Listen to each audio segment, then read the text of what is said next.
श्रीमद् भगवद गीता यथारूप अध्याय 16 देवी तथा आसुरी स्वभाव the divine and demonic natures.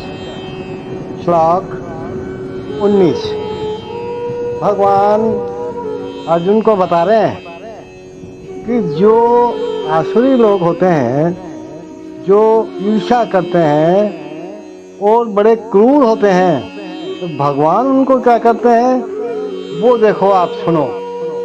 भगवान कहते हैं तानहं द्विषतः क्रूरान् संसारेषु नरयधमान् क्षिपामि अजस्रम् अशुभान् आसुरीषु एव योनिषु। एक बार पुनः सुने महाराज। तानहं द्विषतः क्रूरान् संसारेषु नराधमान् क्षिपामि अजस्रम् अशुभान् आसुरीषु एव योनिषु। भगवान कहते हैं अर्जुन को, जो लोग ईर्ष्यालु तथा क्रूर हैं और नराधम हैं, उन्हें मैं निरंतर विभिन्न आसुरी योनियों में भवसागर में डालता रहता हूँ। देखो भगवान क्या कह रहे हैं कि किसी जीव को किसी विशेष शरीर में रखने का परमेश्वर को विशेष अधिकार प्राप्त है, ये तो अपन जानते ही हैं। आसुरी लोग भले ही भगवान की श्रेष्ठता को स्वीकार न करें और वे अपनी निजी सनकों के अनुसार कर्म करें, लेकिन उनका अगला जन्म तो भगवान के निर्णय पर ही निर्भर करेगा ना। उन पर खुद पर थोड़ी निर्भर करेगा, वो तो भगवान के हाथ में है। श्रीमद् भागवत के तृतीय स्कंध में कहा गया है कि मृत्यु के बाद जीव को माता के गर्भ में रखा जाता है, जहाँ उच्च शक्ति के निरीक्षण में उसे विशेष प्रकार का शरीर प्राप्त होता है। यही कारण है कि संसार में जीवों की इतनी योनियां प्राप्त होती हैं, जैसे पशु, कीट, मनुष्य आदि। ये सब परमेश्वर द्वारा ही व्यवस्थित है, ये अकस्मात नहीं होती है।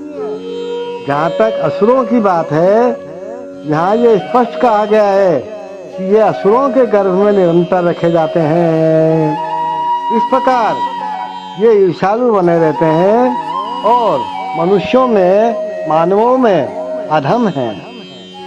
ऐसे आसुरी योनि वाले मनुष्य सदैव काम से पूरित रहते हैं, सदैव उग्र, घृणास्पद तथा अपवित्र होते हैं। जंगलों के अनेक शिकारी मनुष्य आसुरी योनि में संबंधित माने जाते हैं। यह भगवान के हाथ में होता है। काम तो आप कर लो कैसे भी, क्रूर बन जाओ, ईर्ष्या करो, लेकिन आगे आपको कैसा शरीर मिलेगा, कैसी योनि मिलेगी, ये भगवान के ही हाथ में निर्भर होता है। ओ Arjun, those who are envious and mischievous, who are the lowest among men, I perpetually cast into the ocean of material existence, into various demonic species of life.